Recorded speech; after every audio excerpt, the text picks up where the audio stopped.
Baik, terima kasih atas tepuk tangan kalian. Terima kasih telah tetap bersama kami hingga saat ini.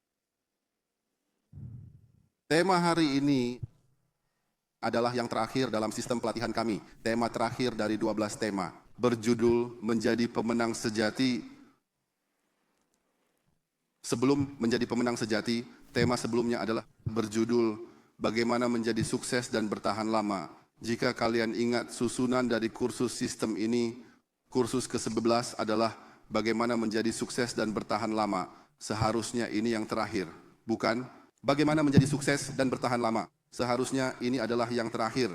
Namun sebenarnya itu bukan yang terakhir. Tema terakhir berjudul Menjadi Pemenang Sejati. Karena apa yang kita bahas hari ini, bagaimana menjadi sukses dan bertahan lama, masih berhubungan dengan penjualan dalam organisasi. Ini masih mengenai seberapa besar kamu dalam organisasi. Seberapa tinggi pendapatan yang kamu dapatkan di sini, dan berapa lama pendapatan itu bisa bertahan. Ini masih berhubungan dengan aspek ini. Namun bagi saya, meskipun organisasi kamu sangat besar, kinerjamu sangat tinggi, pendapatanmu sangat tinggi, dan bertahan lama sekalipun, bagi saya kamu belum tentu seorang pemenang. Jadi saya menambahkan tema terakhir ini. Saya berharap hari ini melalui acara di Hong Kong ini, saya bisa berbagi dengan kalian semua. Setidaknya menurut pandangan pribadi saya, apa yang dimaksud dengan pemenang? Bagaimana kita bisa mengatakan dan menentukan seorang individu benar-benar telah menang? Dia telah memenangkan hidupnya. Jadi tema ini akan berhubungan dengan kita semua. Logo Riwai yang kita bawa. Logo Riwai ini adalah logo Riwai yang saya desain. Logo ini memiliki 6 garis. Dan 6 garis ini memiliki makna. Bagian kiri dan kanan sejajar. Dan setiap garis ada makna di dalamnya. Apa arti dari 6 garis ini? Ini berbicara tentang 6 tujuan besar dalam hidup kita. Mulai dari tujuan ekonomi, kesehatan, sosial, hingga keluarga, hingga pola pikir dan spiritualitas. Sering mengikuti pelatihan di Riwai juga baik, termasuk tadi jika Anda tidak tertidur, pembicara lainnya juga menyebutkan hal ini. Beberapa di antaranya membicarakan 6 tujuan besar dalam hidup. Sebenarnya bagi saya, apa tujuan sejati yang ingin dicapai oleh ini? 6 tujuan besar hidup ini sebenarnya untuk membawa kita kemana? Dan ketika kita menuju tempat itu, apakah kita sudah menang? Tempat itu sebenarnya apa? Tempat itu disebut sebagai kebebasan. Kamu bisa mendapatkan kebebasan sejati. Apa itu kebebasan? Sebenarnya kebebasan bukan berarti kamu bisa melakukan apa saja yang kamu suka. Bukan begitu. Bukan berarti, oh saya ingin. Apa itu kebebasan? Saya malas, tidak ingin melakukan apa-apa. Ini adalah pilihan pribadi saya. Oh, itu bukan kebebasan. Karena kamu tahu apa hasilnya jika kamu bermalas-malasan. Bukan? Saya ingin barang itu, saya suka mobil itu. Apakah saya bisa masuk dan mengendarainya begitu saja? Apakah saya bisa membawa mobil itu pergi? Tidak bisa, karena kamu tahu apa akibatnya jika kamu melakukannya, kamu melanggar hukum, kan? Karena itu mungkin milik orang lain. Jadi, apa itu kebebasan? Sebagian besar orang tidak bebas. Lalu apa yang menyebabkan kita tidak bebas? Saya beri contoh, kamu melihat sebuah rumah yang sangat indah. Kamu sangat menyukai desainnya, sangat menyukainya, harga 25 juta dolar Singapura. Misalnya, saya ingin, apakah kamu bisa mendapatkannya? Apakah kamu bisa mendapatkannya? Jika kamu tidak bisa mendapatkannya, kamu tidak bebas. Saya merasa sekarang saya sangat gemuk, saya ingin menurunkan 20 kg. Apakah kamu bisa melakukannya? Jika kamu tidak bisa, kamu tidak bebas. Kamu ingin sesuatu tetapi tidak bisa melakukannya. Ada sesuatu yang membatasi kamu. Kamu ingin membeli barang itu, tapi kamu tidak bisa membelinya. Ada sesuatu yang mengikatmu di dalam. Kamu ingin orang ini menyukaimu. Kamu menyukai seorang gadis. Kamu menyukai seorang pria. Kamu ingin dia menyukaimu. Namun, kamu tidak memiliki kemampuan itu. Kamu tidak bisa. ada sesuatu yang membatasi kamu. Kamu ingin keluargamu bahagia dan penuh kebahagiaan, namun kamu tidak bisa. Kamu tidak memiliki suara di rumah, kamu tidak bebas. Jadi ketika kita berbicara tentang pemenang sejati, saya ingin mencapai kebebasan itu. Saya bisa melakukan apa yang saya inginkan. Saya bisa membeli apa yang saya inginkan. Saya bisa mempengaruhi orang yang ingin saya pengaruhi. Ini adalah menjadi pemenang sejati. Pandangan pribadi saya. Mengapa seseorang akan mengejar kebebasan? Kenapa? Karena ini adalah sesuatu yang dicari oleh setiap orang. Kenapa saya bilang ini adalah hal yang dikejar oleh manusia? Karena jika hari ini kamu membuat kesalahan dan melanggar hukum pemerintah dari negara-negara yang berbeda, selama itu adalah pemerintah, mereka akan memenjarakanmu, setuju? Jika kamu melanggar hukum, mereka akan memenjarakanmu. Mereka akan merampas apa darimu? Merampas kebebasanmu. Artinya, ketika kamu kehilangan kebebasanmu, kamu akan menderita. Ini berarti bahwa apa yang dikejar oleh manusia sebenarnya adalah kebebasan. Dan banyak orang sebenarnya tidak berada di penjara atau nyawa mereka. Dia tidak bebas. Tidak ada perbedaan dengan di penjara. Karena ada sesuatu yang menghalangi mereka. Jadi untuk mendapatkan kebebasan sejati, kamu perlu memiliki beberapa kondisi yang sudah ada sebelumnya. Bukan bawaan tetapi hasil dari usaha. Kamu membutuhkan beberapa kondisi, barulah kamu bisa mendapatkan kebebasan sejati. Yang pertama, kamu harus memiliki disiplin diri.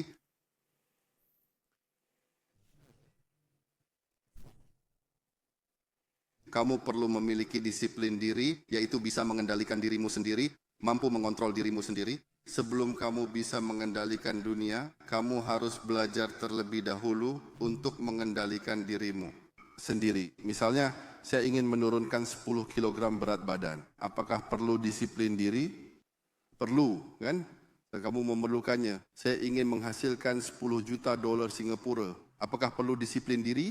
Kamu perlu sangat disiplin. Kamu harus berbeda dari yang lain, dan semua ini berasal dari dalam diri kamu sendiri. Tidak perlu diajarkan oleh orang lain. Semua ini ada dalam dirimu sendiri. Kamu bisa mengendalikannya. Pertama-tama, kamu harus memiliki kondisi seperti ini, yaitu kamu mampu mematuhi disiplin. Selain disiplin diri. Saya lakukan untuk mencapai tujuan itu. Terus melakukan. Tetap saja tidak cukup. Kamu membutuhkan yang kedua, apa itu? Namanya adalah introspeksi. Dalam proses ini, kamu tidak selalu melakukan semuanya dengan benar. Selama proses latihan, kamu akan terus membuat kesalahan. Terus-menerus membuat kesalahan. Terus-menerus melakukan kesalahan. Atau tidak mencapai standar. Ini adalah hal yang normal. Namun, setiap kali kamu membuat kesalahan, setiap kali tidak mencapai standar, kamu harus menyediakan waktu untuk duduk dan merenung. Apa maksudnya? Apa yang dimaksud dengan ini menurut saya? Kamu perlu sangat tegas terhadap dirimu sendiri. Tidak boleh membiarkan dirimu melakukan kesalahan. Jika kamu melakukan kesalahan, kritiklah dirimu sendiri dengan tegas. Lalu ubahlah, perbaiki. Kali berikutnya, saya harus melakukannya dengan lebih baik. Karakter seperti ini. Ini juga salah satu kondisi yang sangat penting. Jika tidak, jika kamu terus melakukan hal yang sama, terus-menerus melakukan kesalahan, mungkin semakin banyak kamu melakukannya, semakin buruk hasilnya. Jadi, disiplin, diri saja tidak cukup. Dalam prosesnya, kamu perlu memiliki standar yang tinggi, dan kamu harus terus-menerus belajar kembali, terus-menerus merenung, dan memperbaiki diri. Yang ketiga, kamu harus mencintai dirimu sendiri. Apa yang dimaksud dengan mencintai diri sendiri? Artinya memberi diri sendiri. Menurut saya pribadi, ya, bukan berarti kamu harus mencintai diri sendiri secara egois, bukan, melainkan memberikan diri sendiri standar yang tinggi, memberikan diri sendiri standar yang lebih tinggi, dan tidak mudah untuk menyerah. Karena menurut saya antonim dari mencintai diri sendiri adalah merasa putus asa, dia menyerah. Saya sudah melakukannya, saya sudah mencobanya, tidak berhasil, saya tidak bisa.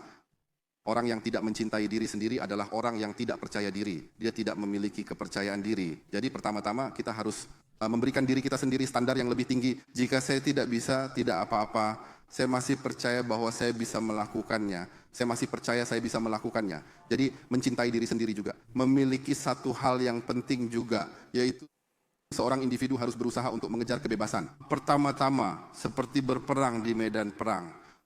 Untuk mencapai setiap tujuan itu seperti berperang. Kamu tidak bisa membawa terlalu banyak beban. Kamu tidak bisa membawa terlalu banyak beban. Seperti yang dibagikan oleh pemimpin Yao Xiujin tadi. Wow, tentang keluarganya, latar belakangnya, keadaan latar belakang, masa lalunya. Dia bisa menemukan cara untuk melepaskan beban itu, beban dari masa kecilnya, harus belajar untuk melepaskan beban itu, jangan terus-menerus memikulnya. Ini sebenarnya adalah bentuk ketidakmencintai diri sendiri. Ini sebabnya mengapa Riwai sangat memperhatikan acara penghargaan. Ini sangat penting. Kenapa orang-orang di Riwai semakin baik? Kenapa? Karena ada yang mengakui mereka.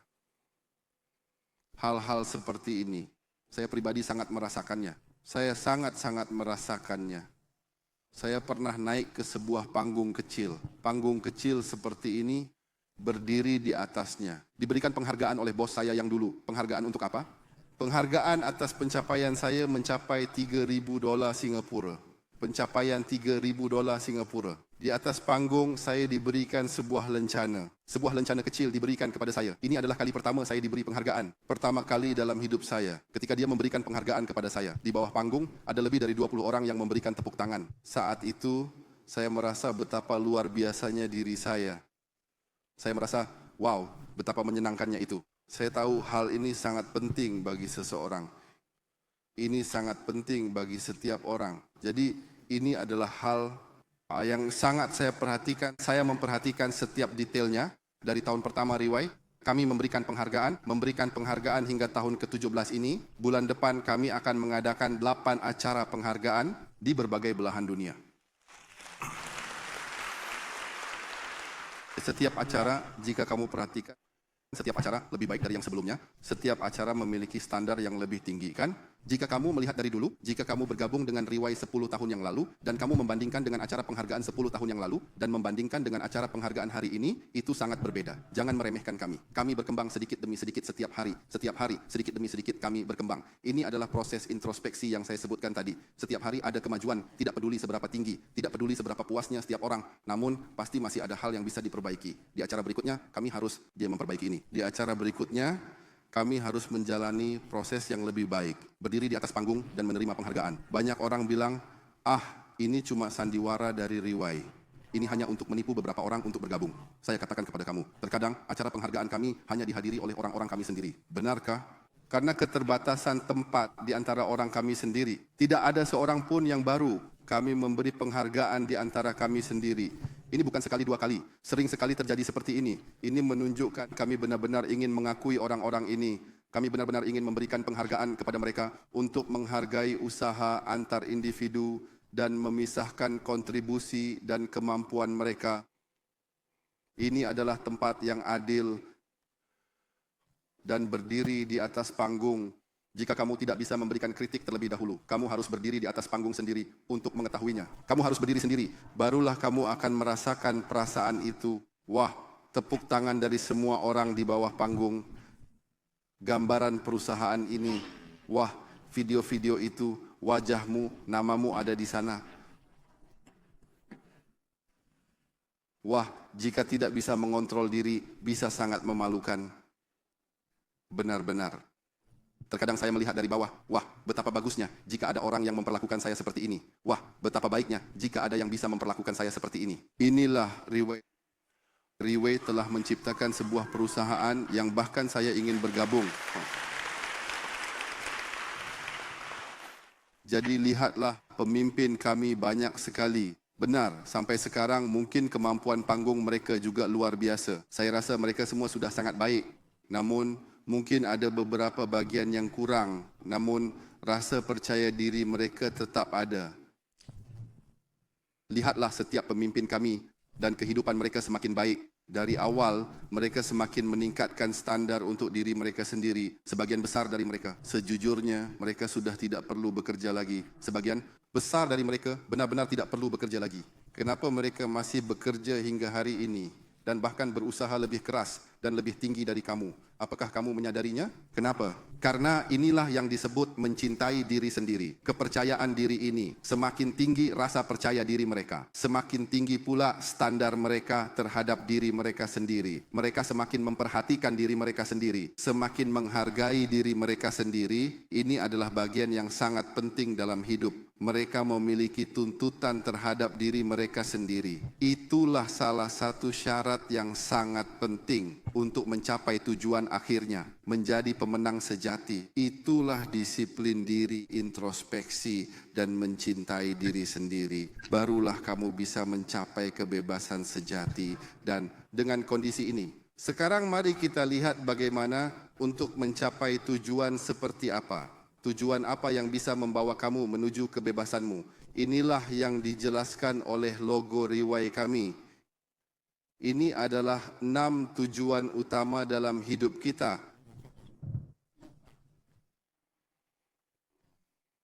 Yang pertama adalah tujuan finansial. Kamu harus memiliki uang di saku kamu terlebih dahulu. Ini adalah yang paling penting. Tanpa uang semuanya tidak berarti, kan? Di dunia nyata ini kamu harus memiliki uang di saku kamu. Suatu hari saya sering menonton video dan ada hal-hal lucu yang sering dibicarakan di internet. Mereka mengatakan hal-hal yang cukup lucu. Mereka bilang bahwa yang seharusnya mendampingi putri bukan pangeran, melainkan bos Wang, kan?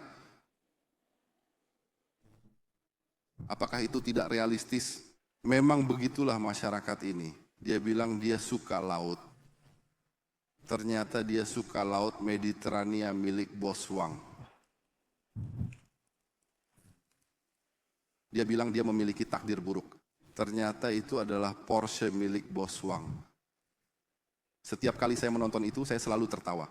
Kemudian saya merasa tergerak, sangat terkesan. Bagaimana seseorang bisa hidup tanpa uang? Kita tidak bisa berpura-pura tidak peduli uang dan berkata, uang itu tidak penting. Saya makan sesuka hati. Jika saya punya uang, saya juga akan makan sesuka hati, kan? Saya suka sebuah hotel di Hong Kong, dulu namanya Intercontinental, sekarang berganti nama menjadi Regent Hotel. Di atas hotel ada sebuah penthouse. Kami pernah mengadakan pertemuan di sana. Perusahaan kami cukup perhatian kepada saya. Mereka menyewa penthouse itu untuk saya tinggal. Saat saya tiba di penthouse itu, melihat seluruh pelabuhan Victoria. Apakah itu pelabuhan Victoria? Dari ketinggian di tempat itu, melihat seluruh pelabuhan Victoria. Selain itu, ada kolam renang di atasnya. Di kolam renang itu, ketika kamu melihat pemandangan itu, saat itu kamu akan tahu bagaimana seseorang bisa tidak sukses, bagaimana seseorang bisa tidak memiliki uang. Ketika kamu punya uang, barulah kamu tahu, wow, pemandangan itu, gambaran itu benar-benar bisa menyentuh hati. Semua yang dilakukan saat ini membutuhkan uang, kan? Semua yang kamu inginkan membutuhkan uang. Kamu bilang pacarmu tidak membutuhkan uang, dia tidak peduli dengan uang saya. Namun setiap hal yang membuatnya terkesan pasti membutuhkan uang. Benar, kan? Jadi, yang saya maksudkan dengan kemampuan ekonomi bukan hanya uang. Bukan hanya uang. Bukan dalam arti menjadi kaya secara tiba-tiba. Kamu perlu mendapatkan kebebasan sejati. Kamu harus memiliki kemampuan untuk menghasilkan uang sendiri, yaitu menghasilkan uang. Bagi kamu, itu adalah hal yang pasti. Yang pasti adalah, kamu tahu kemampuanmu bisa ditukar dengan uang. Kemampuan seperti apa yang bisa ditukar dengan uang? Kemampuan penjualan, apapun produk yang diberikan kepadamu, kamu memiliki kemampuan untuk menjualnya. Ini adalah cara langsung untuk menghasilkan uang, kan? Langsung. Pengaruh juga bisa. Kamu bisa mempengaruhi banyak orang sambil melakukan pekerjaan penjualan dan kamu mendapatkan selisih atau manfaat darinya.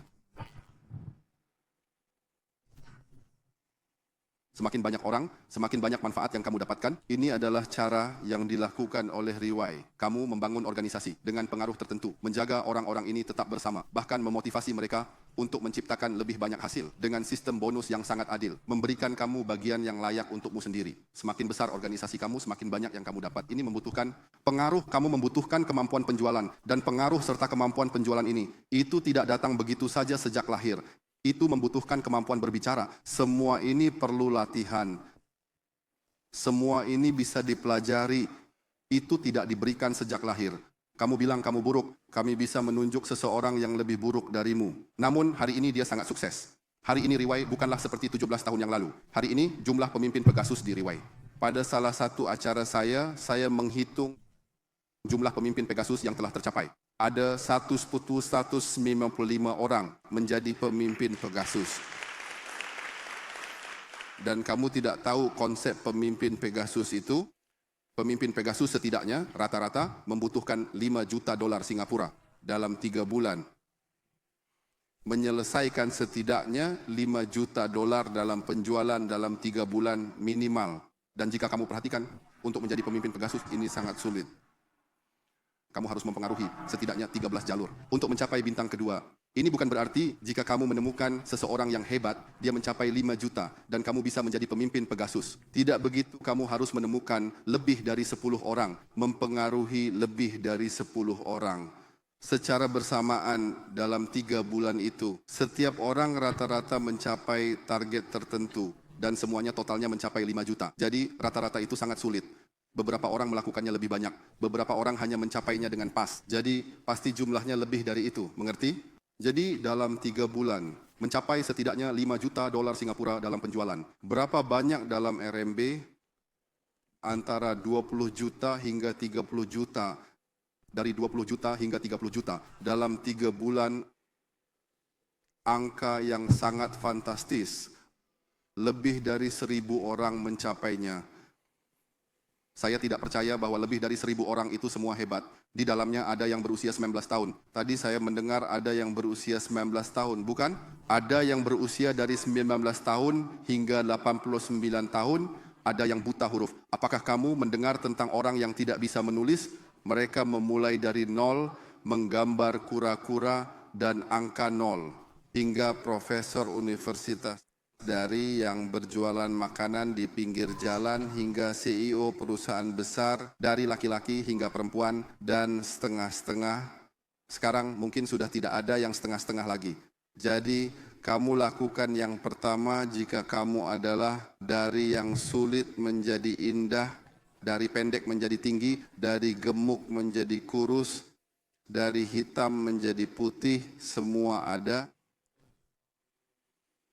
Kamu pasti salah satu di antara mereka, kamu pasti ada dalam jangkauan ini. Jadi apa yang dibuktikan? Ini bisa dipelajari, kamu telah belajar, oh jadi begini caranya, kemudian kamu dengan disiplin diri melakukannya berulang kali, terus menerus melakukan, jika kamu membuat kesalahan, introspeksi sedikit. Apa yang harus saya lakukan untuk lebih baik? Perbaiki, perbaiki, perbaiki, dan memiliki standar yang tinggi untuk dirimu sendiri. Jangan menyerah, terus-menerus melakukannya. Melakukan berulang-ulang, hingga suatu hari kamu akan menyadari pengaruhmu semakin besar. Kamu mulai merasa bahwa hidupmu semakin lancar. Kamu tidak akan mudah menerima begitu saja lagi. Kamu mulai meminta lebih banyak. Kamu ingin hidup yang lebih baik. Kamu ingin menghasilkan lebih banyak uang. Standarmu semakin tinggi. Kemudian, langkah demi langkah, kamu akan mencapai itu.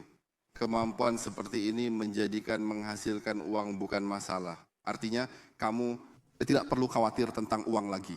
Lalu apa yang terjadi pada level berikutnya? Kamu bahkan tidak membutuhkan uang. Apakah kamu percaya ada orang yang tidak membutuhkan uang? Saya tidak membutuhkan uang. Tahu kenapa? Saya tidak perlu khawatir tentang apakah saya memiliki uang atau tidak. Uang memang penting bagi saya. Namun biasanya saya tidak memiliki uang di saku. Kadang saya harus membayar biaya tol. Saya tidak punya uang untuk itu. Kadang saat saya mengemudi, saya tidak punya uang untuk biaya tol. Namun sekarang saya jarang mengalaminya, karena setiap kali ada yang berebut untuk mengantar saya, mudah terlihat bahwa saya disukai banyak orang, orang yang selalu diantar oleh mobil.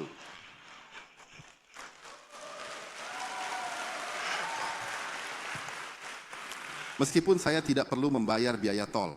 Kadang saya lupa membawa uang saat mengemudi, tidak punya uang. Atau saat membeli makanan, ini masih terjadi hingga sekarang. Baru-baru ini saja, saya di bandara Thailand ingin membeli Burger King, ingin memesan Burger King. Setelah saya memesan, saya baru sadar saya tidak punya uang. Akhirnya saya makan makanan pesawat dalam keadaan lapar. Namun, jika ada orang di sekitar saya, apakah kamu pikir saya memiliki uang? Segera ada orang yang memberi uang kepada saya. Banyak sekali uang yang diberikan. Hari itu saat kami makan di Singapura kan, di kedai kopi, saya bilang, Mei pinjamkan saya $10. Mereka langsung memberikan saya satu tumpuk uang. Wah, memberikan saya tumpukan uang. Saya bilang, tidak, cukup $10 saja. Saya hanya ingin makan nasi lemak, yaitu nasi dengan santan. Dan mereka memberikan saya tumpukan uang. Saat kamu mencapai level tertentu, kamu bisa membalikkan keadaan dan kamu tidak membutuhkan uang lagi. Karena di sekitarmu sudah ada orang-orang kaya. Benar, kan? Saat itu kamu sudah luar biasa, kamu telah sukses.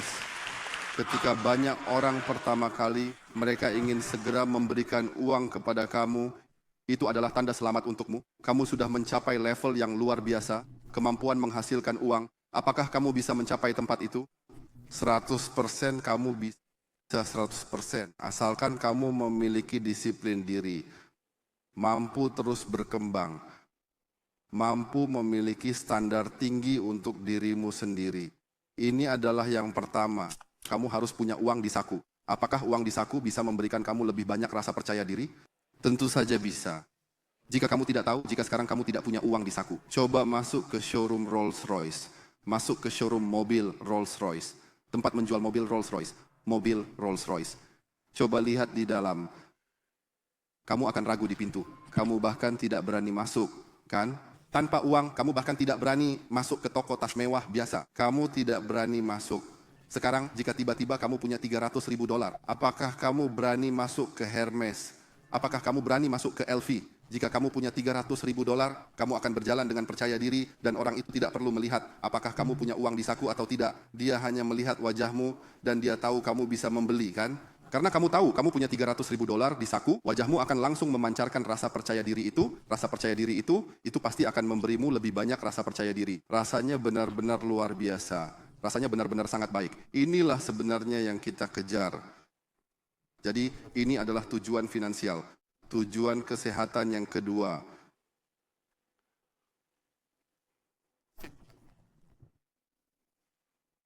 Dalam hal kesehatan akhir-akhir ini, meskipun belakangan saya sedikit naik berat badan, beberapa bulan yang lalu, dalam 3 bulan, saya berhasil menurunkan 25 kg. Apakah itu bisa dilakukan? Bisa, kamu bisa melakukannya. Tentu coba lakukan. Banyak orang bilang, wow, tubuh saya tidak sehat. Aduh, saya merasa tidak nyaman di sini dan di sana. Jika kamu menurunkan 10 kg, kamu akan merasa lebih nyaman. Segera merasa lebih baik. Saya juga dulu bahkan mengenakan kaos kaki pun saya merasa kehabisan napas. Benar saat bangun pagi dan mengenakan kaos kaki, saya bahkan tidak bisa melakukan gerakan seperti itu pada waktu itu. Saya beritahu kamu, begitu mengenakan kaos kaki dan kemudian melepaskannya. Begitu gemuknya.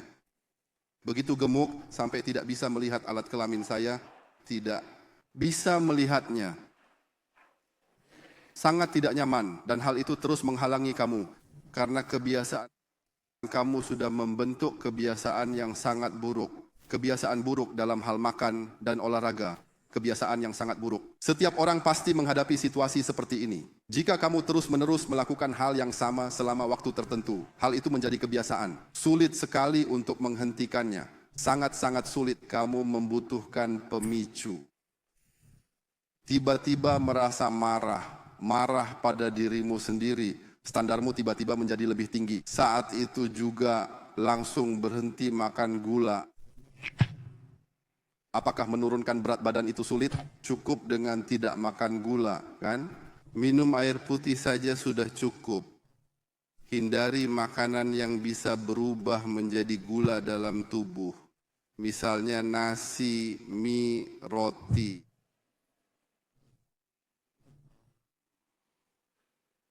Itu semua akan diubah menjadi gula dalam tubuh, kan? Benar, kan? Gula membuatmu gemuk. Jika tidak makan, cukup hindari makanan itu. Jika tidak minum, cukup hindari minuman itu. Tidak minum minuman manis. Minuman seperti kopi, apa saja. Kopi hitam boleh, itu oke. Bos teh juga tidak masalah. Minum air. Saya yakin kamu akan kurus, kan? Pasti kamu akan kurus. Tapi itu tidak bisa dilakukan. Kenapa? Karena tidak ada disiplin diri. Jadi kamu tidak bebas, kamu ingin lebih sehat, tapi kamu tidak bisa melakukannya. Ada sesuatu yang menghalangimu. Ada sesuatu yang menghalangimu. Tadi kita mendengar beberapa cerita. Kita harus belajar dari cerita-cerita itu. Cerita Yao Xiujin, ibu yang terkena kanker yang menyebar ke tulang. Apakah kamu pikir ini hanya masalah ibunya? Apakah ibunya tahu? Tidak tahu, itu terjadi begitu saja, tiba-tiba. Jika semuanya baik-baik saja, biasanya saat menonton video singkat, ada video tentang kematian mendadak. Mereka mengedit video-video kematian mendadak itu dengan sangat baik. Apakah kamu pernah menontonnya? Setelah menontonnya, kamu pasti merasa merinding. Beberapa orang bekerja, dan tiba-tiba mereka jatuh begitu saja. Kepalanya langsung menghantam lantai, atau beberapa tante yang pulang membeli sayur, tiba-tiba jatuh ke selokan. Pernahkah kamu melihatnya?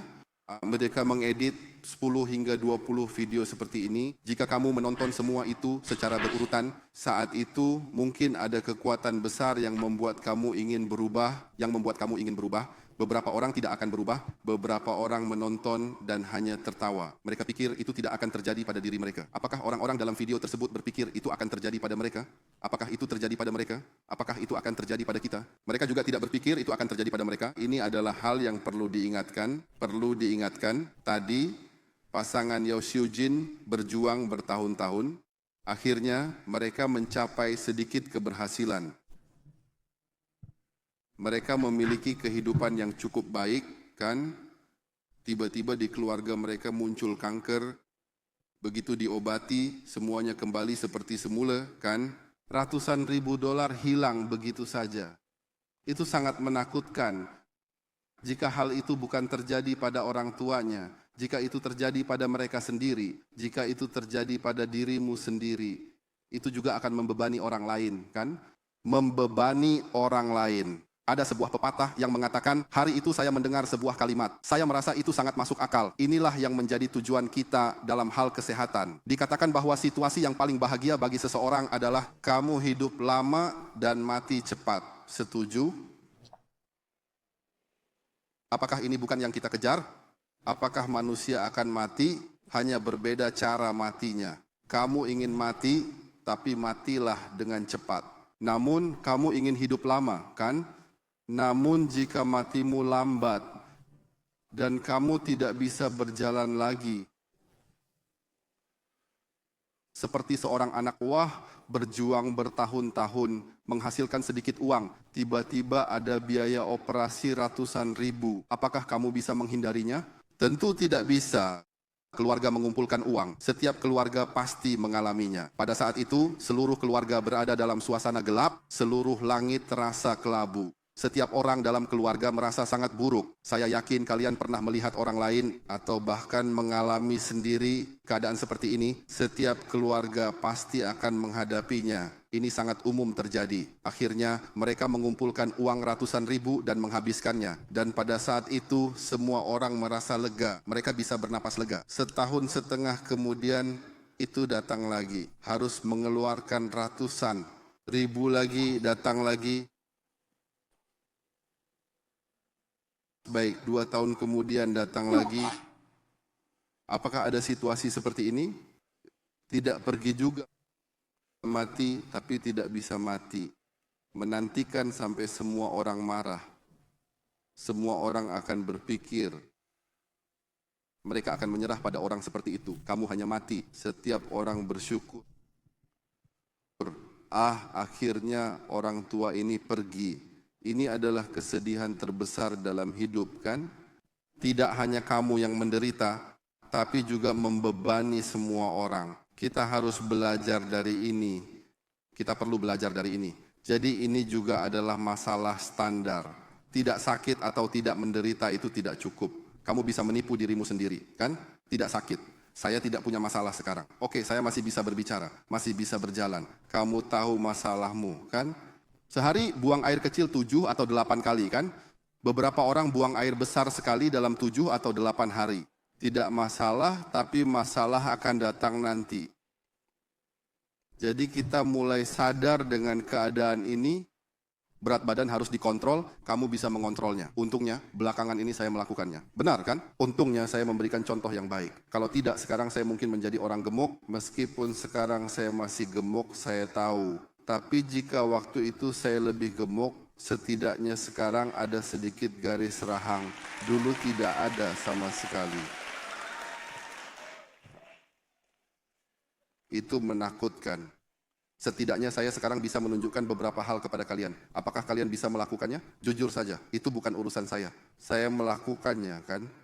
Saya berhasil menurunkan 25 kg, setara dengan 2,5 kantong beras.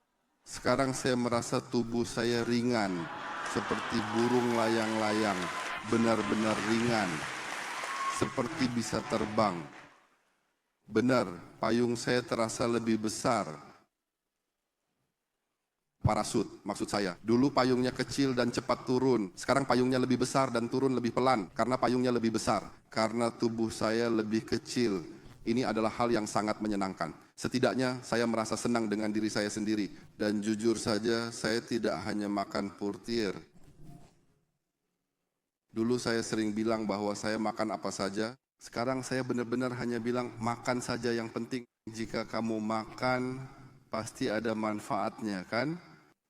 Tentu saja kamu makan. Jika orang lain tidak makan, kamu pasti akan lebih baik, kan? Kamu bilang, saya tertipu membeli ini dan itu. Tertipu.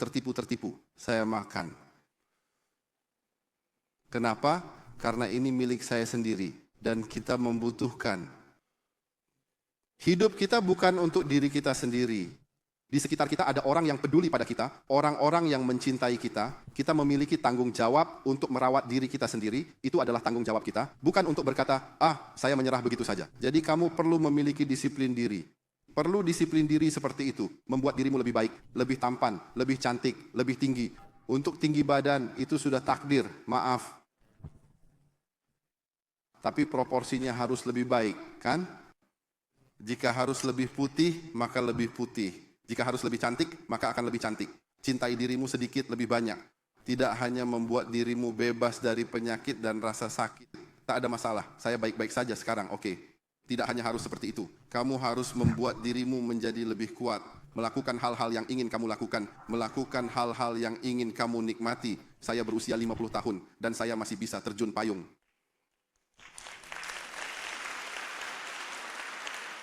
Meskipun itu bukan hal yang ingin saya lakukan, namun itu adalah ketakutan yang ingin saya atasi. Setidaknya saya bisa melakukannya. Setidaknya tubuh saya masih memungkinkan saya untuk melakukannya. Setidaknya kamu bisa melakukan hal-hal yang kamu sukai. Dan bukan untuk melakukan ini. Tidak bisa. Kaki saya belakangan terasa tidak enak. Lalu bagaimana dengan hal lainnya? Tak bisa, mataku belakangan merasa seperti ini. Itu adalah dirimu, kan? Dan hidup manusia hanya beberapa dekade. Jangan biarkan hal-hal ini membatasi hidupmu. Kita harus mengejar kebebasan itu. Jika tidak, kamu tidak akan merasa bebas. Jika kamu kaya namun tidak merasa bebas, itu tidak berguna, kan? Kamu tidak bebas. Yang ketiga juga sangat penting. Menurut saya pribadi, ini sangat penting. Itulah tujuan sosial. Di sekitar kamu, teman-temanmu akan mengatakan, orang tua temanmu merasa sangat tenang, anak mereka bersama kamu. Ini adalah standar saya, ini adalah standar pribadi saya. Apa artinya itu? Artinya orang tua teman saya tahu anak mereka bergaul dengan saya, orang tua mereka akan merasa tenang. Dulu saat kita masih sekolah, misalnya anak saya bergaul dengan orang ini, orang ini sangat baik, pekerjaannya sangat bagus, kan? Memberikan pengaruh positif bagi anak saya. Saya suka jika dia bergaul dengan orang ini, kan? Namun, jika anak saya mengenal orang ini, ternyata mereka hanya bertengkar terus-menerus, punya temperamen buruk sepanjang waktu, sangat memberontak setiap saat, saya akan sangat khawatir, saya akan memberitahu anak saya, jangan bergaul dengan mereka, kan? Artinya, jangan terlibat dengan orang-orang ini. Tentu saja, ini hanya berlaku saat kita masih kecil. Namun, setelah dewasa, ketika kamu menjadi dewasa, apa pengaruh yang kamu berikan pada teman-teman di sekitarmu? Apakah pengaruhnya positif atau negatif? Apakah itu pengaruh yang positif atau negatif? Apakah setelah mengenalmu, mereka menjadi lebih positif? Atau apakah setelah mengenalmu, mereka menjadi lebih negatif? Tentu saja ini adalah pandangan saya yang sangat ekstrim. Namun, yang saya benar-benar kejar adalah, menurut saya, kamu harus memiliki lebih banyak teman yang baik di sekitarmu. Lebih banyak orang yang ingin bergaul denganmu. Ada satu hal yang sangat penting. Saya rasa kamu harus menjadi orang yang menyenangkan. Setuju? Kamu suka bergaul dengan orang yang menyenangkan, kan? Benar, kan? Berada bersama orang ini sangat menyenangkan, sangat lucu. Kamu bisa bergaul dengan mudah, berbicara tentang apapun. Kamu tidak takut berkata ini atau itu. Kamu berkata begitu. Saya tidak suka hal itu.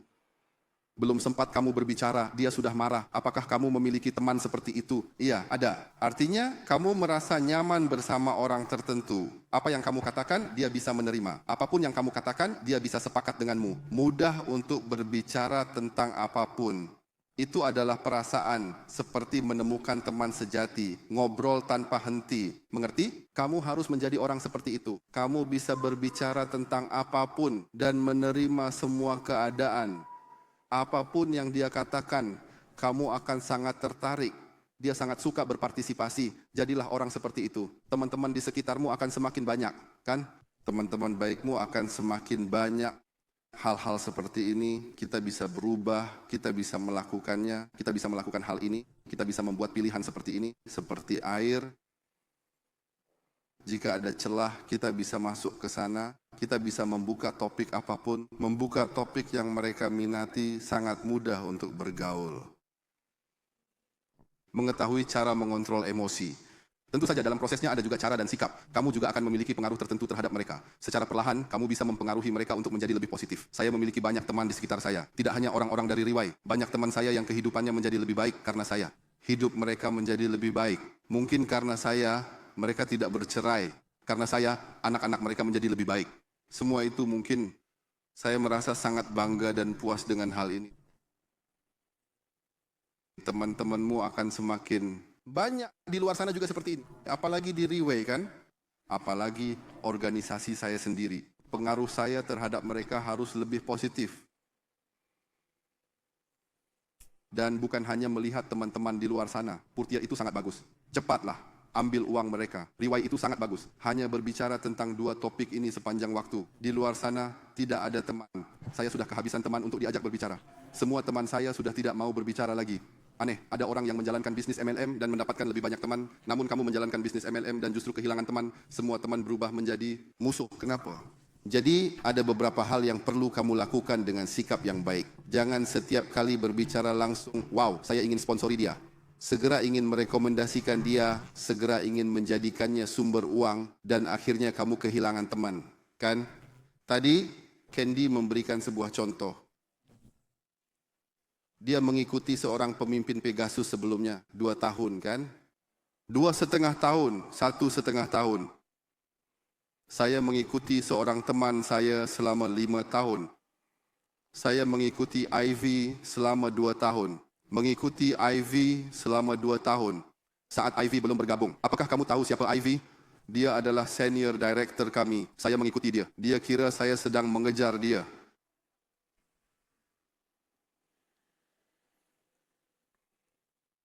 Mungkin dia cukup senang, kan? Tidak, saya mengenalnya. Sebelum dia bergabung dengan Riwai, saya sudah mengenal suaminya, mengenal anak-anaknya, saya sudah mengenal mereka, saya bahkan sudah dekat dengan keluarganya, saya sudah mengenal suami dan anak-anaknya. Beberapa teman saya mengikuti saya selama 5 tahun, dan akhirnya mereka datang kepada saya, melihat perkembangan saya. Artinya, saya tidak membutuhkanmu, saya terus berkembang. 5 tahun kemudian, mereka ada di mobil saya. Apakah ini benar-benar bisa dilakukan? Tentu saja bisa. Langsung antar ke kantor kan? Biasanya saya tidak akan mengantar, tapi hanya karena dia sedikit ragu. Ketika saya memasuki situasi kan, ini adalah sikap yang sering kami sebutkan. Dia melihat perkembanganmu, kamu menjadi salah satu pengaruh positif dalam hidupnya. Jangan hanya memiliki satu topik untuk dibicarakan sepanjang waktu. Kamu bisa merusak pasarmu sendiri. Masih ada waktu panjang kan? Ini sebenarnya sudah dibicarakan sebelumnya. Dalam sharingnya, Chen Riking memang sempat membahas hal itu, kakak Riking, tentang bagaimana melakukan kedalaman. Dia selalu menekankan untuk merujuk pada bagaimana melakukan kedalaman. Ini benar-benar penting. Sungguh, harap merujuk pada bagaimana melakukan pendalaman.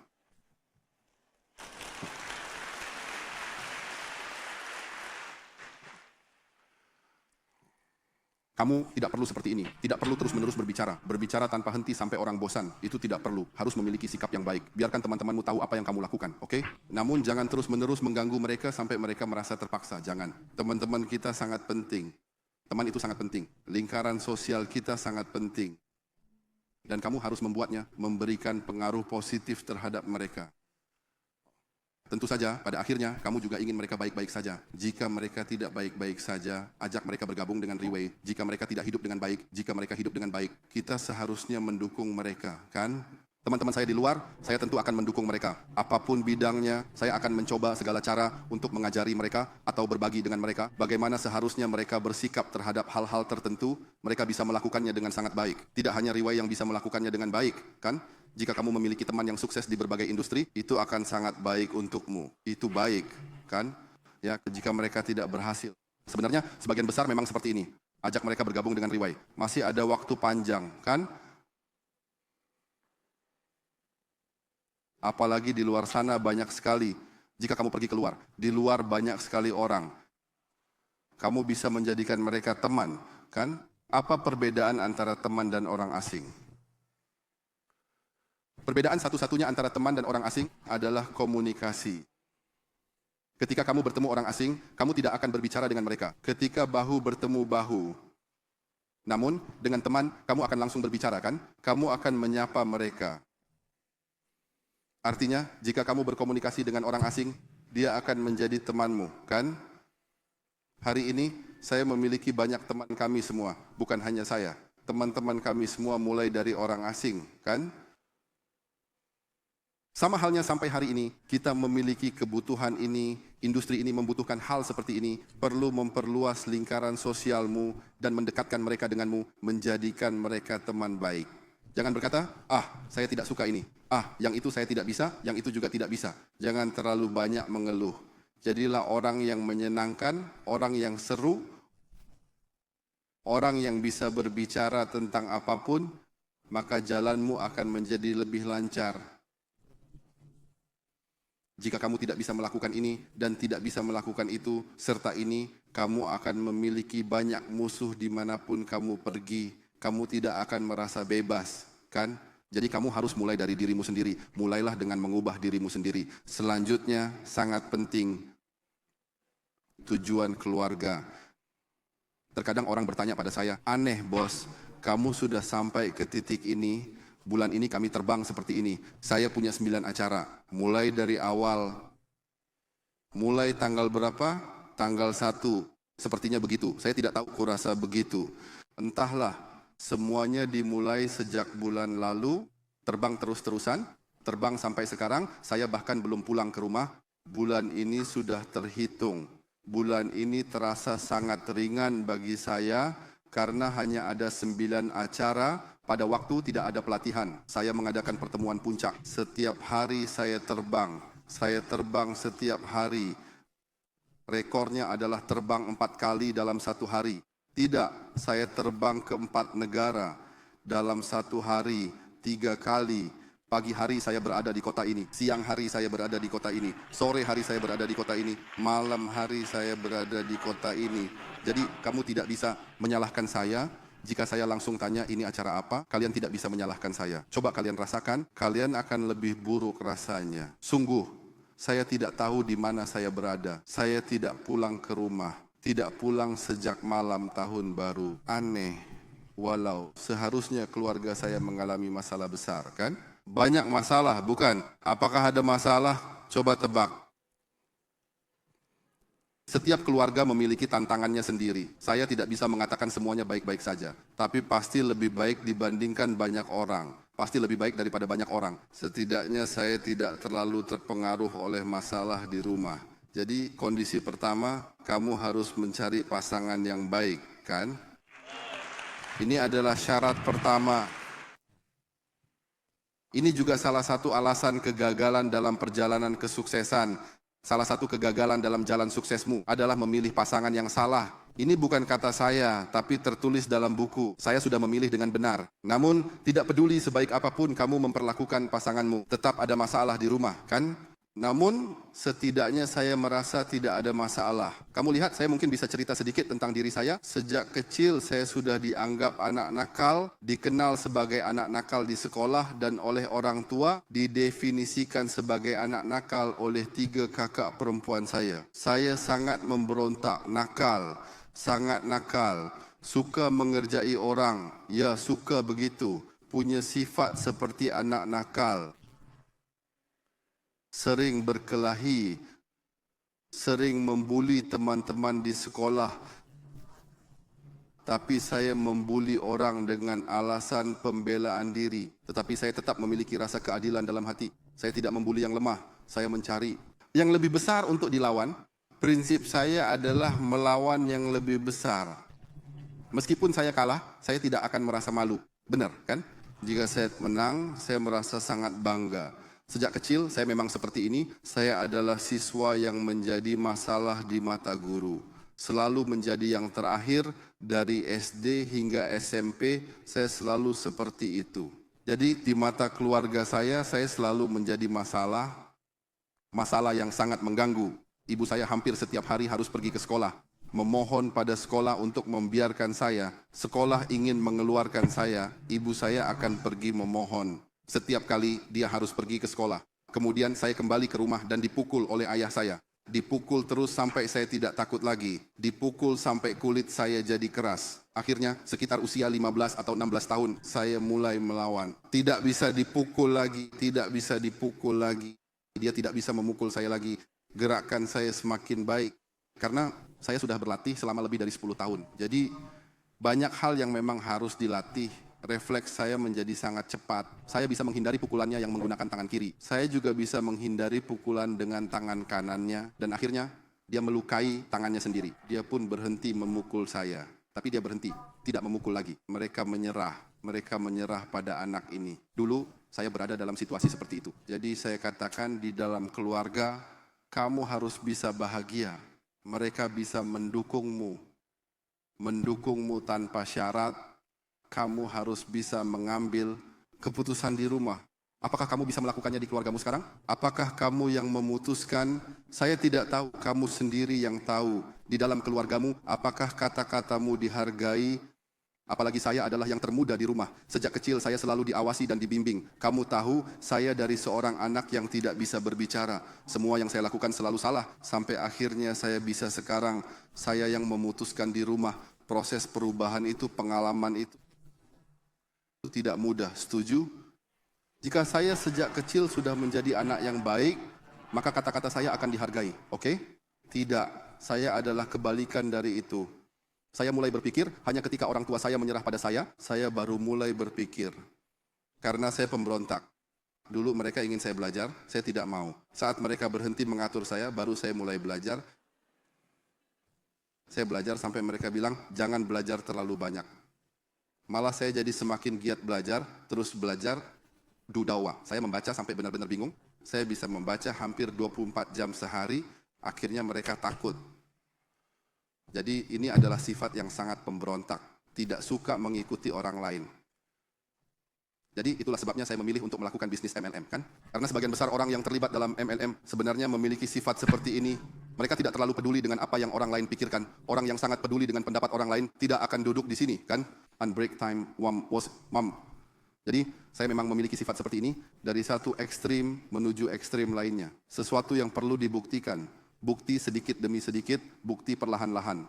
pengaruh perlahan-lahan, sedikit demi sedikit meningkatkan sikap kita, hingga akhirnya sekarang saya yang memutuskan di rumah kata-kata saya sangat berarti. Mereka tetap kakak-kakak saya, mereka tetap orang tua saya, tetapi kata-kata saya begitu berat saat keluar dari mulut saya, karena itu yang memutuskan segalanya sampai pada titik ini. Kemudian saya memberikan contoh yang baik, saya juga melakukannya dengan anak-anak saya. Apakah anak-anak mudah diatur? Mudah, kan?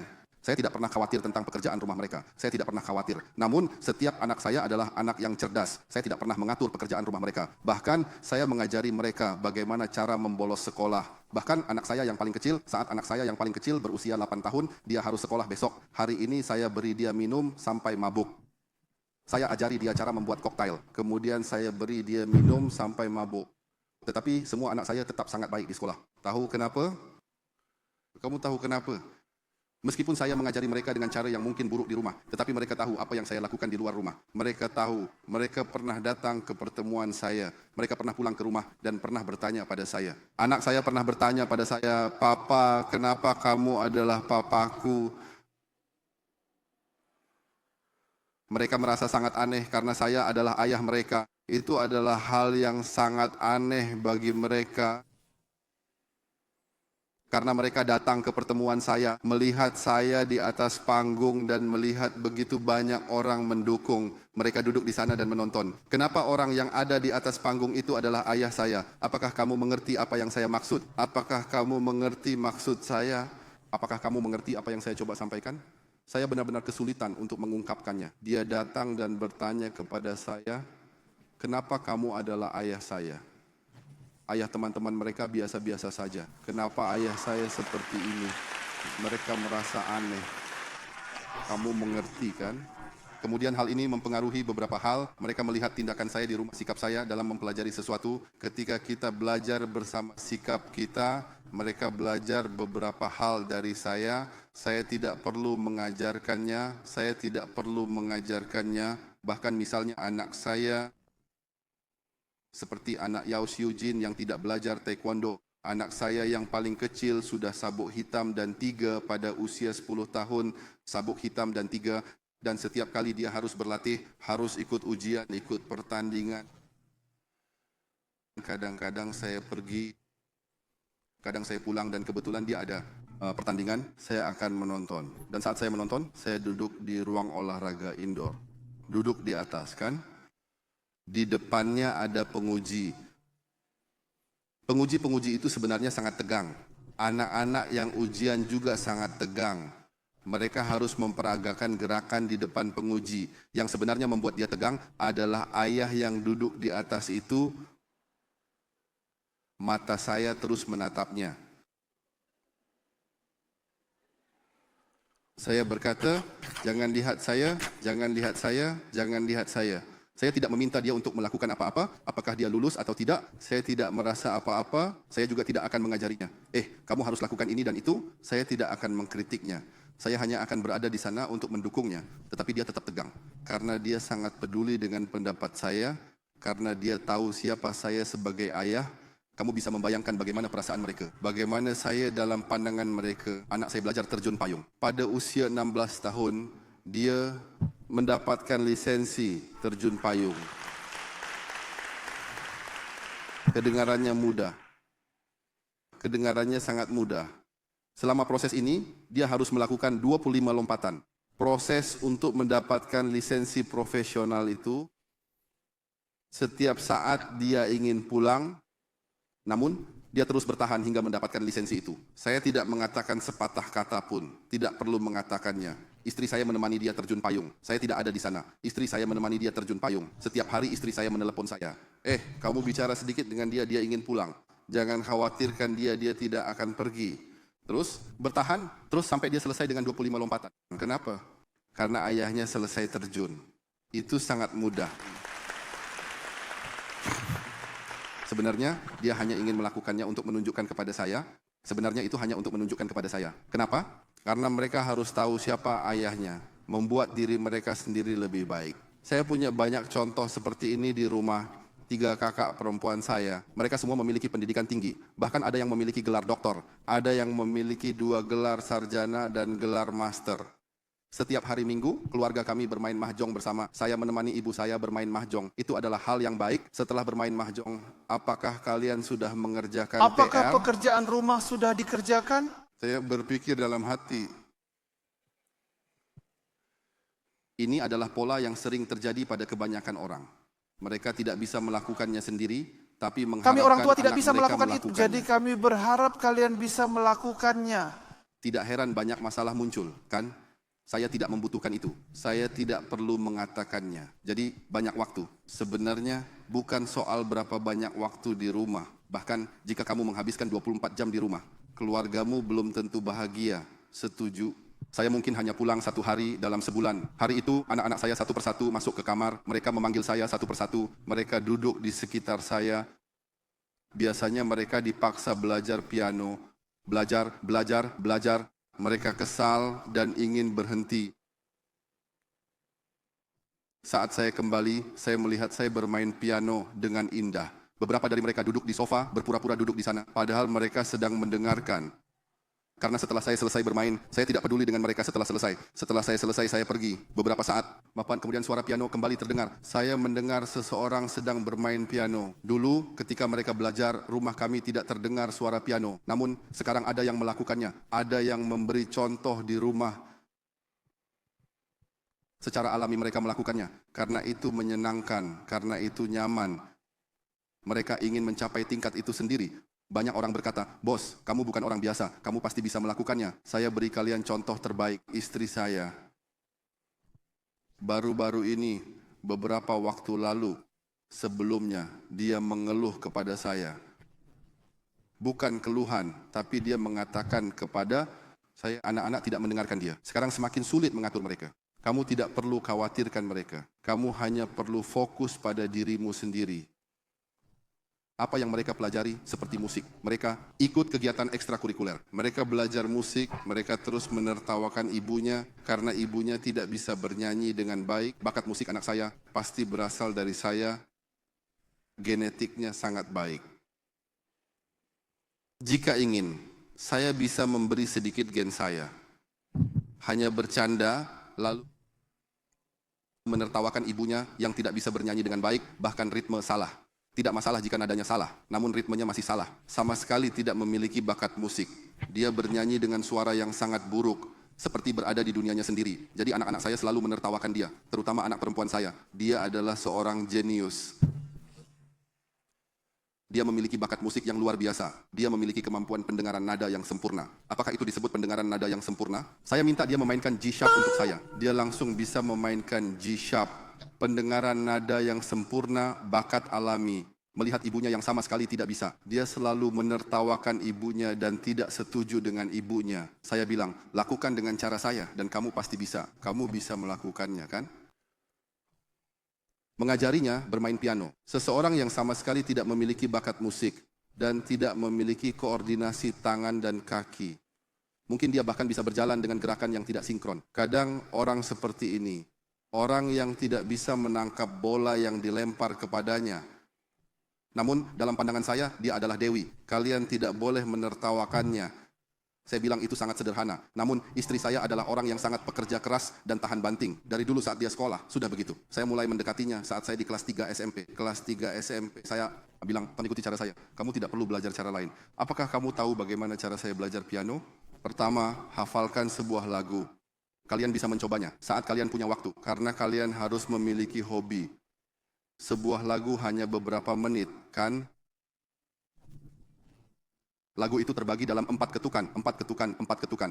Mulai dari ketukan pertama, 4 ketukan pertama. 4 ketukan pertama dibagi lagi menjadi bagian-bagian kecil. Di bagian pertama, tangan kiri harus begini. Tangan kanan harus begini. Saya jamin semua orang di ruangan itu pasti bisa. Jika kamu hanya belajar bagian pertama, apakah kamu bisa? Kamu hanya perlu melakukan ini, apakah kamu bisa? Jika tidak, ulangi lagi sekali.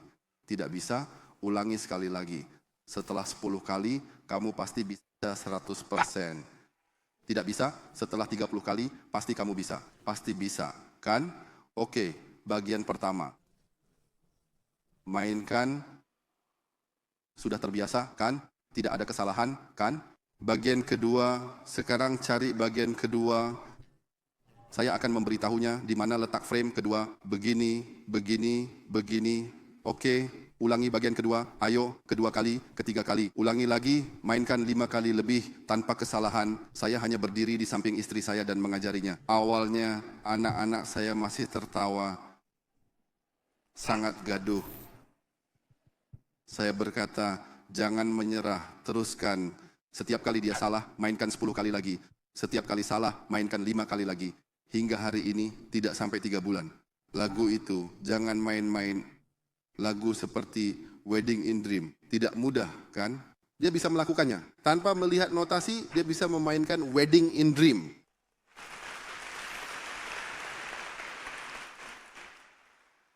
Ada contoh terbaik lainnya di sini. Victor tangan pendek. Sebenarnya saya sangat mengagumi Victor. Saya mengajarkan metode ini kepadanya, dia juga berhasil melakukannya. Selama lebih dari 20 tahun, tidak banyak orang yang berhasil. Dia adalah salah satu di antara mereka. Istri saya juga salah satunya. Setelah istri saya berhasil, sekarang dia sangat suka musik dan piano setiap hari. Dia terus bermain piano sepanjang hari. Setiap kali saya pulang, dia sudah duduk di piano dan bermain. Dia memainkan lagu ini, dia hanya bisa memainkan 1 lagu. Namun di 1 lagu itu sudah cukup. Saya bilang, tidak masalah, hanya itu yang penting. Karena saya memulai dengan cara itu, selama proses belajar saya bahkan tidak memiliki piano. Setiap hari sepulang sekolah, saya pergi ke rumah kakak saya. Di rumah kakak saya ada sebuah piano.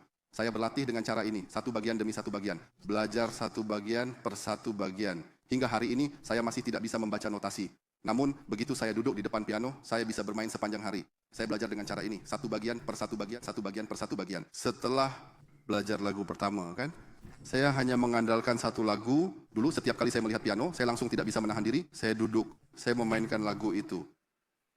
Ke tempat lain untuk bermain piano, saya akan memainkan lagu yang sama. Lalu, ada apa di samping? Akan ada orang. Ketika ada orang di sebelah saya, mereka akan berkata, wow, kamu bisa main piano? Saya jawab, iya. Wow, sudah berapa lama belajar? Saya tidak pernah belajar. Wow, kamu hebat sekali. Kepercayaan diri mulai datang, kan? Kepercayaan diri datang. Lalu yang pertama bilang, yang kedua ikut bilang, yang ketiga bilang, yang keempat ikut bilang. Semakin banyak yang mengatakan, semakin terkumpul. Semakin percaya diri, semakin mencintai diri sendiri. Standar semakin tinggi. Pada saat itu kamu ingin belajar lagu kedua, kan? Saya belajar lagu kedua. Saya menghabiskan sekitar sebulan untuk mempelajari lagu kedua. Prosesnya sama. Selama prosesnya, 2 lagu itu saya mainkan bergantian. Orang-orang berpikir saya benar-benar bisa bermain piano. Kemudian lagu ketiga, keempat, dan perlahan-lahan. Ketika kamu semakin banyak berinteraksi dengan alat musik ini, kamu mulai lebih familiar dengan aspek-aspek musik. Anda menjadi semakin akrab. Kamu mulai memahami beberapa hal dalam musik. Hal-hal yang saya pelajari sendiri, tidak ada yang mengajarkan. Sekarang saya bahkan bisa menulis lagu.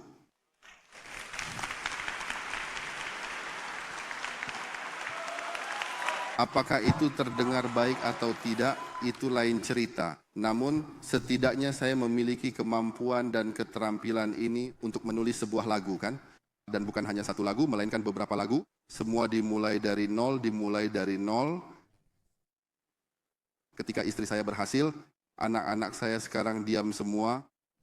Mereka mengagumi ibunya. Hingga hari ini mereka tidak bisa melakukannya. Semua orang yang belajar piano dengan bakat yang luar biasa. Tidak ada yang mengalahkan seorang yang tidak memiliki kemampuan bernyanyi, seorang yang tidak bisa menjaga ritme, seorang yang tidak bisa mengoordinasikan tangan dan kakinya. Ini adalah bukti terbaik. Mereka mengagumi, kan? Memberikan contoh, tidak perlu mengajar, tidak perlu berbicara, lakukan, biarkan anak-anakmu belajar. Kamu menjadi orang yang suka belajar, kan? Kamu harus mengajarkan anak-anakmu untuk memiliki disiplin diri, menjadi orang yang sangat disiplin. Kamu tidak hanya melakukannya, kamu harus mencapai sesuatu. Dan kamu harus benar-benar tertarik pada hal itu. Bukan orang yang selalu mengeluh atau meratapi, memberikan pengaruh positif kepada keluarga. Sungguh aneh jika keluargamu tidak bahagia, bahkan orang tua saya pun mengagumi saya. Mereka merasa kagum dan tidak bisa berkata apa-apa. Perlahan-lahan, baru kamu bisa perlahan-lahan mendapatkan kembali kekuatan untuk berbicara di rumah sedikit demi sedikit. Saat itu, apapun yang kamu lakukan akan dianggap benar, kan? Pada saat itu, kamu akan merasakan kebebasan. Saya ingin melakukan ini, tapi ibu tidak mengizinkan. Saya ingin melakukan itu, tapi istri tidak percaya pada saya. Telepon terus-menerus. Di mana kamu? Kamu bersama wanita ya, terus-terusan. Apakah kamu bisa melakukan sesuatu? Kamu tidak bebas. Kamu terikat oleh hal ini, kan? Anak-anak terus menelepon dan mengganggu kamu. Kenapa ayah saya tidak selalu bersama saya? Kenapa ayah teman-teman saya selalu bersama mereka? Kenapa ayah tidak menemani saya? Tidak bebas, kan? Sejauh mana kamu harus mencapainya? Pikirkan sendiri. Namun, untuk benar-benar mendapatkan kebebasan sejati, kamu bisa pergi kemana saja. Ketika kamu bisa melakukan apa saja yang kamu inginkan. Pikirkan sendiri sejauh mana kamu ingin mencapainya, oke? Baik, cepat, tidak ada waktu. Oh, saya sudah kelewatan waktu begitu lama. 15 menit berlalu dengan cepat, 2 poin lagi. Tujuan pemikiran. Sebenarnya itu adalah pengetahuan yang kita miliki. Seberapa banyak yang ada dalam diri kamu. Ini adalah hal yang saya sebutkan tadi. Apakah kamu bisa belajar sesuatu dengan disiplin diri? Seperti yang saya katakan tentang piano tadi. Seperti belajar PowerPoint baru-baru ini. Dapat melakukannya dengan disiplin. Bekerja selama 24 jam di sana. Setelah 24 jam selesai, langsung mengajar. Tanpa tidur. Langsung berbicara. Sepanjang hari duduk di sana. Tadi saya tidak sengaja tertidur. Sales bahkan tidak membiarkan saya tidur. Kemarin saya tidak tidur. Dengan disiplin, saya kembali dan tetap belajar dengan cara yang sama. Awalnya, tiru dulu, salin dulu. Secara perlahan, semakin terbiasa, kemudian kamu bisa menciptakan sendiri. Setelah itu, kamu bisa menciptakan sesuatu sendiri. Proses belajar selalu seperti itu. Mulai dengan meniru, kamu harus menjadi orang yang suka belajar. Apapun yang orang katakan, kamu selalu punya topik untuk dibicarakan. Jangan yang itu, saya tidak cocok dengan hal itu. Karena sejak kecil saya tidak bisa ini atau itu. Harus menantang diri sendiri. Seperti halnya berenang. Tidak bisa berenang. Kenapa? Karena dulu waktu kecil saya jatuh ke sungai, hampir tenggelam karena air. Setiap orang punya alasan yang sama. Saya juga pernah tenggelam. Siapa yang belum pernah tenggelam? Beberapa orang menjadikannya alasan. Beberapa orang menjadikannya alasan untuk tidak melakukan apa-apa dari keluarga yang sama. Beberapa orang menjadikannya contoh negatif. Beberapa orang menjadikannya alasan untuk berubah. Ini semua tentang sikap belajar. Kamu harus bisa segala hal. Segala hal harus dipelajari. Tidak ada yang namanya tidak punya waktu. Kamu bilang tidak punya waktu. Saya bahkan lebih sibuk dari kamu. Saya harus terbang. Bagaimana? Saya masih harus belajar hingga saat ini. Saya masih bisa mempelajari semua PowerPoint dalam sebulan ini. Dan saya bisa menguasai semuanya dengan sangat baik. Semua perintah itu saya sangat familiar. Kamu bilang kamu tidak bisa. Kamu benar-benar pikir saya hanya berbicara tentang 9 pertemuan? Saya masih punya banyak masalah perusahaan yang harus ditangani. Masih banyak pertemuan kecil yang harus dihadiri, kan? Tetap bisa dilakukan. Mungkin mengorbankan waktu tidur, tapi saya tetap bisa. Dan belajar hal baru lagi. Sekarang saya bisa berpikir banyak hal. Secara dasar, saya bisa melakukan semuanya. Fokuskan pikiran dan waktu untuk belajar, dan belajar dengan sungguh-sungguh. Jadi, apapun topik yang dibicarakan, saya bisa ikut berbicara. Hari ini saya mungkin tidak tahu, begitu mendengarnya, saya langsung tertarik. Beberapa hari kemudian, saya sudah bisa. Kamu akan langsung menjadi orang yang punya pengetahuan. Ada pepatah yang mengatakan, jangan takut kantong kosong, yang penting jangan otak kosong. Tidak tahu apa-apa, tidak bisa melakukan apa-apa. Karena yang ada di dalam otak itu penting. Kamu akan bisa melakukan apa saja. Dan itu akan memberi kamu kepercayaan diri. Jadi tetap perlu disiplin diri. Kamu harus tetap disiplin. Dan yang terakhir, itu juga sangat penting. Tujuan spiritual. Berusaha menjadi orang yang jujur, positif, dan baik. Pengejaran. Saya sering takut jika orang mengatakan kepada saya, bos adalah orang yang sangat baik. Oh, saya sangat takut. Saya adalah orang yang suka mengerjai orang lain. Sangat suka bercanda dengan orang lain. Banyak pemimpin di depan tahu. Ini sangat menyenangkan. Ini yang saya ingin capai. Kita tidak boleh menjebak orang lain. Kita tidak boleh merencanakan hal buruk untuk orang lain. Jangan melakukan hal-hal yang tidak seharusnya. Jika itu bukan milikmu, jangan ambil. Kita harus memiliki prinsip dalam hidup. Kita harus memiliki aturan dalam bekerja. Saya tidak mengatakan hal itu. Karena tidak ada yang punya, kita ambil saja. Jika itu bukan milik saya tidak akan ambil. Jika kamu membawa uang ke depan saya tidak akan ambil. Kita melakukan sesuatu dengan prinsip. Inilah yang saya maksud dengan menjadi orang yang baik. Kadang ada hal-hal yang akan menguji kamu, mengujimu. Dalam hal-hal yang ada di dalam dirimu. Bagaimana kita mengatasi hal ini? Saya pernah mengatakan, dia bilang, untuk menjadi seorang pahlawan, kamu harus menjadi seorang pahlawan. Bukan berarti kamu harus selalu bertindak seperti pahlawan 24 jam. Kamu tidak perlu selalu bertindak heroik setiap saat. Kamu hanya perlu melakukannya di momen-momen penting dalam hidup. Hanya ada 4 sampai 5 momen penting. Hanya itu dalam proses hidup. Kamu melakukan hal yang benar. Kamu melakukan sesuatu dengan baik. Itulah yang membuatmu menjadi pahlawan. Momen-momen apa saja? Mungkin saat kamu harus membantu seseorang. Kamu memilih untuk membantu. Mungkin saat kamu harus memaafkan seseorang. Kamu memilih untuk memaafkan. Mungkin saat kamu harus menyelamatkan seseorang. Kamu memilih untuk mengorbankan diri demi menyelamatkannya. Kamu adalah pahlawan. Kita harus menjadi orang yang baik dan jujur. Kamu tidak bisa selalu berlaku benar setiap waktu, kan? Kamu tidak mungkin selalu makan dengan cara yang benar. Tidak mungkin, kan? Namun, saat-saat penting dalam hidup, kamu harus bisa membuat keputusan yang benar. Mengendalikan diri sendiri. Saya mengorbankan diri. Pada saat itu, orang akan merasa, oh, kamu adalah orang seperti itu. Sebenarnya, apakah kamu begitu? Orang lain menganggap kamu seperti itu. Tapi kamu tidak perlu seperti itu selama 24 jam. Artinya, sebenarnya itu tidak sesulit itu. Kamu tidak perlu menahan diri. Tidak perlu selalu menampilkan wajah yang baik. Tidak perlu. Yang penting adalah kamu membuat pilihan yang tepat pada saat yang kritis. Kamu adalah orang baik yang tepat. Kamu adalah seorang pahlawan. Menjadi orang baik, maka kamu akan memiliki lebih banyak teman di sekitarmu. Hal-hal lain juga akan berjalan dengan baik. Kamu akan merasa lega dan bebas. Kemanapun kamu pergi, kamu bisa. Kamu bisa berjalan sendirian. Kamu bisa pergi sendirian. Tidak perlu khawatir pergi ke tempat itu. Dulu di sini banyak musuh. Ke sana tidak bisa, sini juga tidak bisa. Dulu semua teman seangkatanku seperti itu. Kenapa? Karena keserakahan sesaat. Karena kesalahan kecil yang membuat banyak orang marah. Akhirnya banyak musuh di sekitar mereka. Tapi saya bisa pergi kemana saja. Saya tidak perlu pengawal di sekitar saya. Saya bisa pergi kemana saja sendirian. Saya beli tiket sendiri, saya langsung terbang. Sering kali orang yang bertemu saya di bandara, bos, kamu sendirian. Kenapa tidak?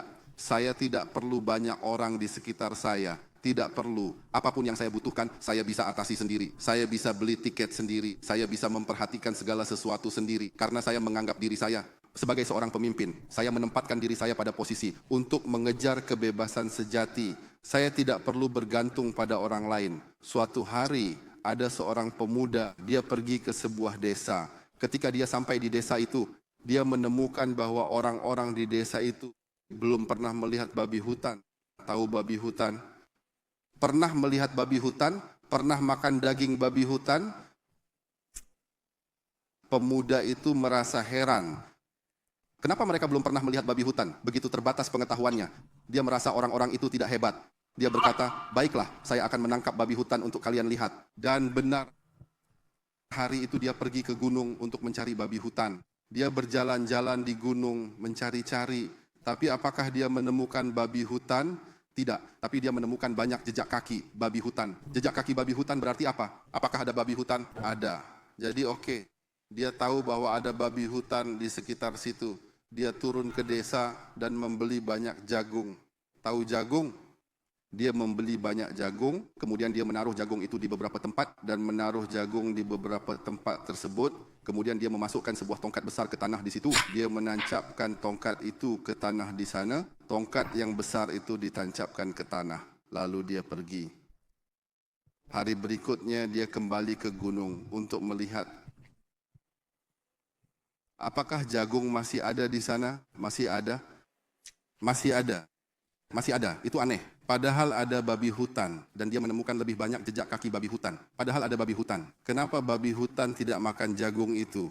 Jangan terlalu dipikirkan, dia membersihkan jagung yang sudah basi, Lalu dia turun ke desa dan mengganti dengan jagung baru, menaruh jagung baru itu dan pergi lagi. Hari berikutnya dia datang lagi, lebih banyak jejak kaki babi hutan, tapi jagung tetap utuh di sana. Dia tidak banyak berpikir dan melakukan hal yang sama setiap hari. Dia membersihkan jagung lama dan mengganti dengan yang baru. Hari ketiga juga demikian, hari keempat juga demikian, hari kelima juga demikian. Setiap hari begitu sampai hari ketujuh. Pada hari ketujuh, dia pergi ke sana dan melihat akhirnya jagung sudah tidak ada lagi. Itulah artinya babi hutan sudah mulai memakannya. Jadi dia semakin senang. Dia pergi membeli lebih banyak jagung dan menaruhnya lagi. Kemudian menancapkan sebuah tongkat lagi di samping tongkat yang sebelumnya. Begitu juga setiap hari, hari demi hari. Setiap hari jagung baru ditaruh dan tongkat baru ditancapkan. Setiap hari jagung baru ditaruh dan tongkat baru ditancapkan. Hingga setelah beberapa waktu, tongkat-tongkat itu mulai membentuk pagar di sekitar tempat itu, menyisakan sebuah lubang. Dia membuat sebuah pintu kayu, lalu dia berkata pada dirinya sendiri, malam ini saya akan menangkap babi hutan. Malam itu dia datang lebih awal, dia menunggu di sana, dia terus menunggu sampai tanpa sengaja tertidur. Ketika dia bangun, sudah terlambat. Perhatikan, jagung masih ada. Apakah babi hutan datang? Belum, oke. Tiba-tiba dia mendengar banyak suara. Dia melihat tiba-tiba banyak babi hutan masuk. Begitu mereka masuk, mereka langsung makan. Begitu mereka masuk langsung makan. Begitu mereka masuk langsung makan, dia menghitung. Wow, banyak sekali. Benar-benar banyak babi hutan. Wow, sangat banyak sekali. Kemudian dia ingin menghitung, tapi tidak bisa. Terlalu banyak.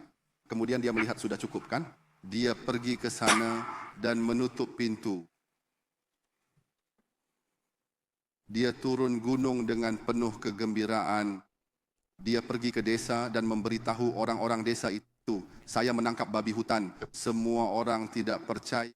Tidak mungkin, katanya, kami seumur hidup tidak pernah melihat babi hutan. Kamu baru datang beberapa hari yang lalu, kamu sudah menangkap babi hutan. Dia berkata, bukan hanya menangkap satu, tetapi banyak. Jika tidak percaya, ikut saya, ikut saya, ikut saya. Wow, seluruh kelompok orang ikut dia naik ke atas. Apakah babi hutan masih ada? Apakah babi hutan masih ada? Masih ada, masih ada. Jadi orang-orang itu merasa, wow, mereka kagum. Kamu, anak muda, luar biasa, kamu menepati janji, sangat baik. Berapa banyak yang kamu tangkap? Dia berkata, wah, bagaimana saya menghitungnya? Kemudian dia mulai menghitung, 1, 2, 3, 4, 5, 6, 7, 8, 9. Sekitar 7 atau 8 ribu orang, sekitar 7 atau 8 ribu ekor. Untuk apa? Dia berkata, apakah yang betina lebih banyak atau yang jantan lebih banyak? Sebentar, saya lihat dulu kira-kira sama. Sebenarnya saya tidak sedang mempermainkan kalian. Sebenarnya dalam cerita ini ada makna yang sangat dalam di dalamnya. Bukan berarti kalian adalah babi hutan.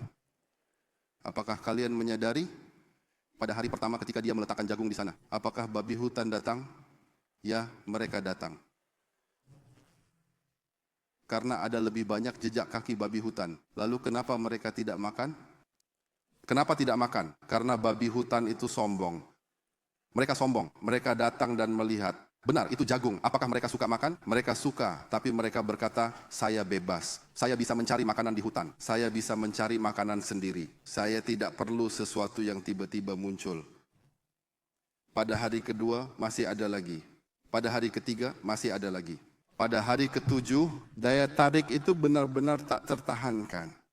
Tiba-tiba salah satu babi hutan berlari dan makan. Yang lainnya ikut serta dan mulai makan juga. Sejak hari itu mereka mulai kehilangan kebebasan mereka.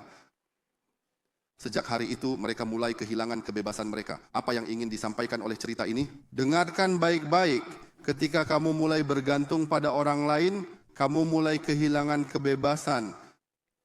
Jadi seringkali jangan bergantung pada orang lain. Mulailah dari dirimu sendiri. Perlakukan dirimu dengan ketat. Perlakukan dirimu dengan disiplin. Refleksikan dirimu setiap saat.